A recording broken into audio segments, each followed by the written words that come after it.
ойда жоқта таныс бейне адаммен, ұшырастым келе жатып баламмен.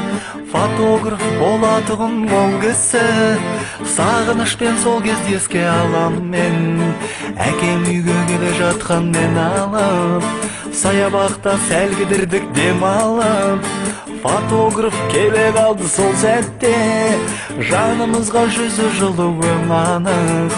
Тұрғызды да біз қалаған пішінмен, әкемізбен екеумізді түсірген. Дәл сол сурет сақтаулы тұр әлі үйде, тірі жүрсем төрден төмен түсірме.